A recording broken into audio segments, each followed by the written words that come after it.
Welcome to our Reach Minds podcast, Thoughts for Your Life Journey. Today, we're going to explore the subject of kindness. What does kindness mean? And how kind are we? And when we are being kind, are we being kind for our own sake or for the sake of others? Or is it a mixture of two? I'm joined today with my very good colleague and friend, Joseph. And Joseph and I are going to be exploring those questions that I've just posed right now. Welcome, Joseph. Thank you. Thank you, Nita. Thank you to be back on your wonderful podcast. Yes, kindness is a good topic to discuss. There's a lot of need for it in our world today. Indeed. And I've been awakened to kindness for a long time. And I remember, 28 years ago, we were attending an NLP Master Practitioner course, and we had to go and do random acts of kindness for a weekend. And that was a great exercise for us to explore what that meant for us and really take ourselves out of our own comfort zone. What I want to do is I want to kind of fast forward why I've got re-engaged with kindness again. It's not the fact it's disappeared from my life in the last 28 years. It's again a refocus for me. And what got me prompted, Joseph, was I was on a bus coming back from hospital, and as I sat in the bus, I noticed a cafe quite near me that said, "Kindness is the new superpower." Now, it got me thinking. And I went, wow, that's pretty awesome. Fast forward, I got off the bus, I went to this stall, and the people who were serving were so kind to me. I then went somewhere else and I saw this woman sitting on the floor begging, and I thought, well, I'll give her some food. I went to another stall. The guy was kind back because he said, oh, you can have the water free, and so forth. So as I went along my day, what I noticed, kindness occurring as if it was sort of like the domino effect. So it got me sort of thinking about this podcast and thinking about, is kindness a choice, or is it something, we don't as human beings pay much attention to? What's your thoughts on it? Is kindness a choice that people act on it through their behaviors, or is it something else? Thank you, Nita. I want to acknowledge you for the story you told about the kindness that you gave. And I think there's a ripple effect. The ripple effect from the person who put up the sign up had an impact on you. You had an impact on someone, something else happens. And that, I think, is that ripple that you drop something, a stone in a pond, and the ripples grow and grow, and you have no control over them. And so, yes, I want to acknowledge you for that. Now, kindness. So often people will say, and you mentioned it, an act of kindness, which is something you see, something that is done. And often I wonder, for that act to have occurred, there's a feeling beneath it. There was something else that then prompted that. So there must be a feeling. So is that feeling the kindness that we are talking about? But often they be kind, which is an act. But what is it that prompts that kindness? So is it sympathy? Is it compassion? Is it empathy? Is it profit?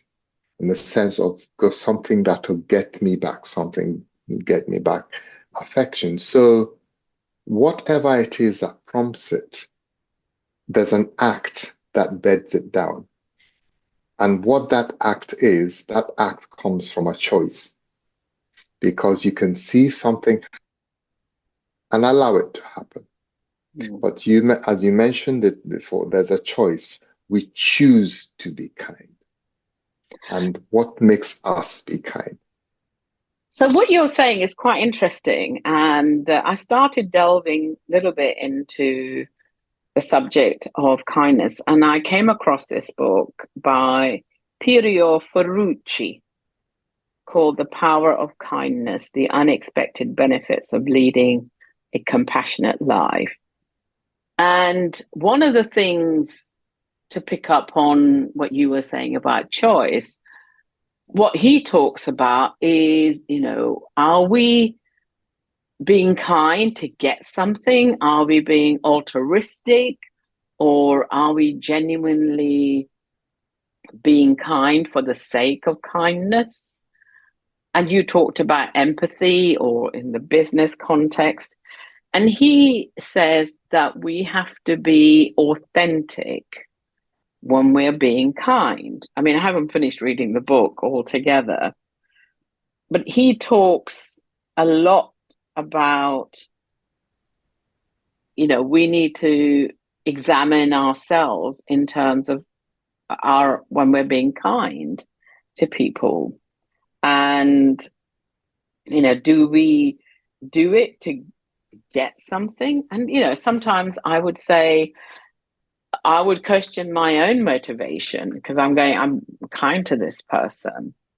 And is there a reason behind why I'm kind to that person? And is that, even with, for example, the woman who was begging, outside this shop, was I being kind so that I felt good? Or was I empathizing with her and saying, oh, she is, hungry, and therefore I will buy something. What I was very clear about was I wasn't going to give her any money. And what I was willing to do was to give her food to help her. That was it. And it did make me feel good about it. Although I don't think it was my first port of call that said, oh, I'm going to do this, and then I will feel good, because I was feeling good anyway. I think it made me more generous with the world. And I know that sometimes I'm not generous with the world. And sometimes I'm sort of in a different space. So for me, kindness it is a choice. You're right. It is. And there are times for me, I can be very spontaneous to be kind. And I think that people probably, this is my perspective, and I'd love to hear your thoughts on it, Joseph, is, do people look at kindness? Do they have that in their everyday language, And do they gravitate? Because for me, there's something around intentionality. And for me, kindness is an intention. It's there in the world. It's in my psyche. It's not far away. And I guess I wonder whether other people also have a radar that they're looking through, where kindness is one of the things that presents to them. Does that make sense? It does, Nita. The thing is, we can look into the thoughts and the psychology of what's causing us to make the act. And we can overthink it. The bottom line is that if this gentleman was talking about authenticity, being authentic, that you, in giving that food, you had no strings attached because you could very easily give that food and want something back from that woman, even if it's thank you. And oftentimes I catch myself for that. I'm driving and I let somebody in and I notice if they haven't flashed their lights or wait. And then I go into thinking, yeah, so I did that in order to get a reward. But the fact, though, is whatever my intentions are, whatever I expected from it, that person who I let in is on their journey.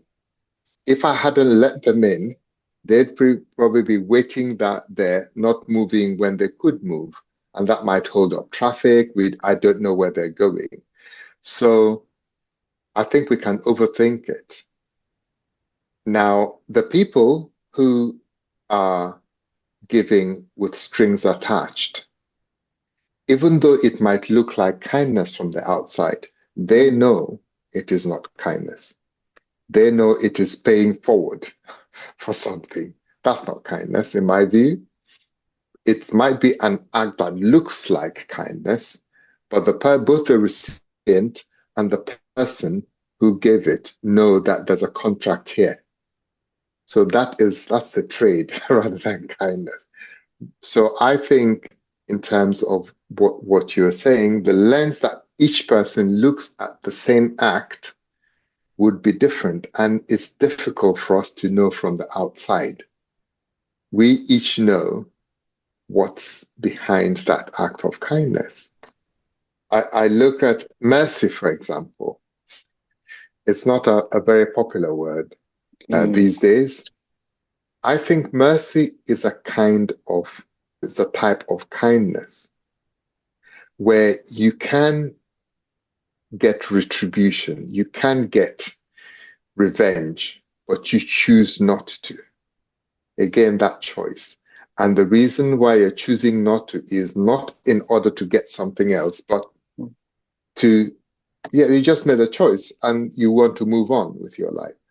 And I think those in the world we live in, I think those acts that don't have strings attached have more power because they can ripple in a different way. It's not a linear an effect. It's more like a ripple, and you have no control over where it goes. So I think in our society, in life, aspiring to be that kind of kind, if that's a way of speaking, is much more beneficial.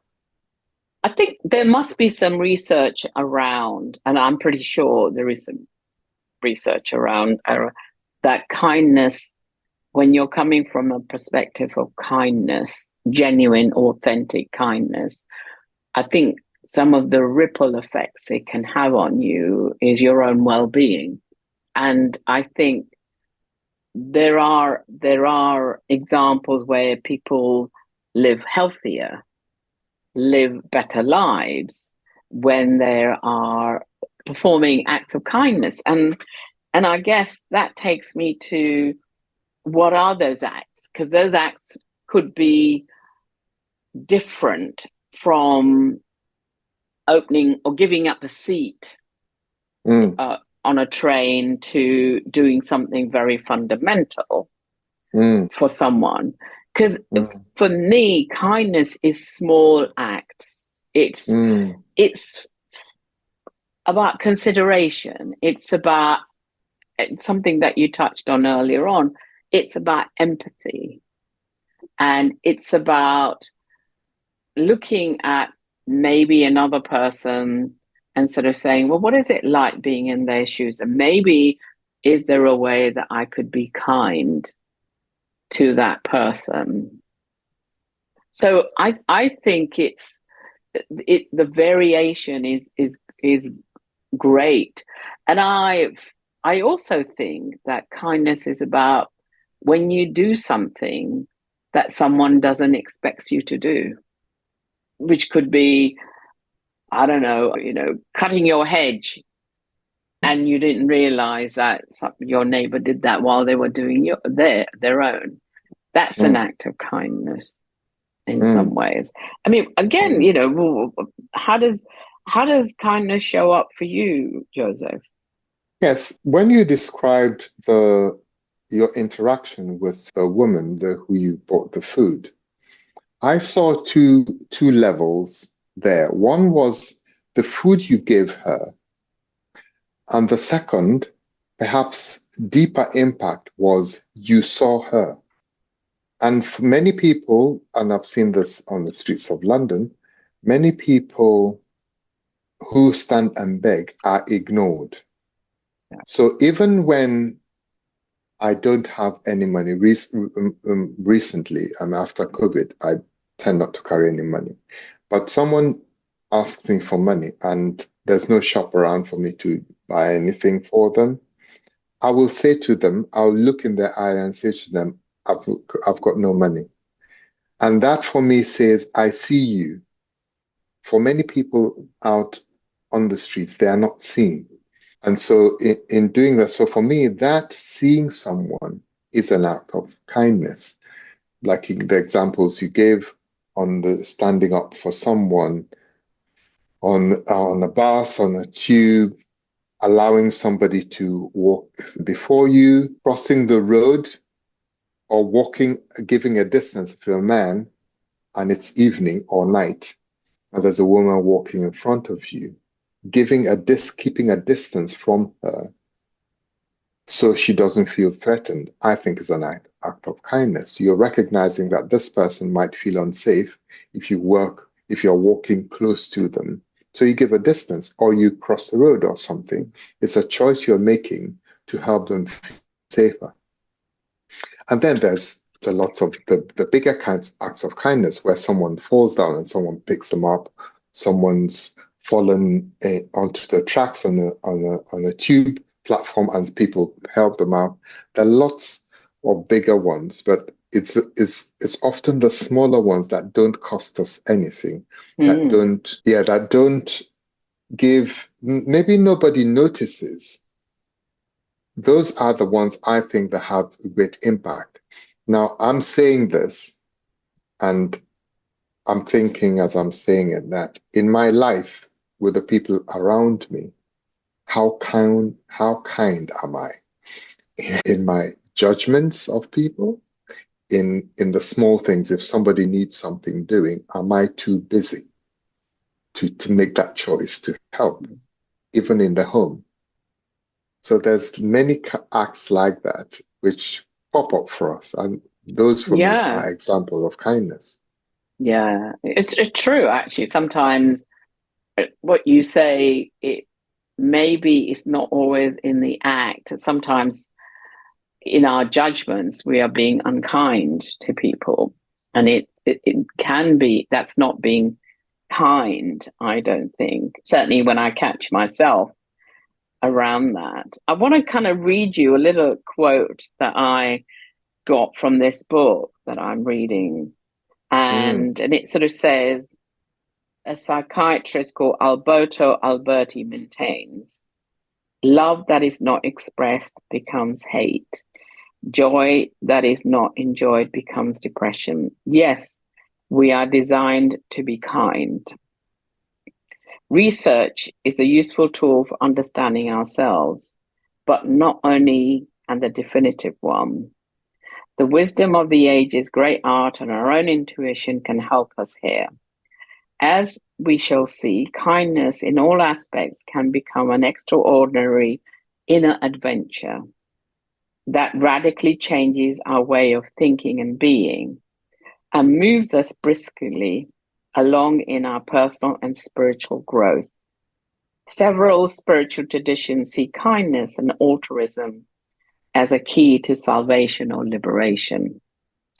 For instance, here is how the Buddha lists the benefits of kindness. Sharon Salzberg quotes him in her beautiful book, Loving Kindness, which I have, by the way, over there. If you're kind, you will sleep easily. You will wake easily. You will have pleasant dreams. People will love you. Devas, Satans, celestial beings, and animals will love you. Diva will protect you. External dangers, poison, fire will not harm you.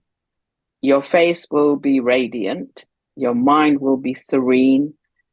You will die unconfused. You will be reborn in happy realms.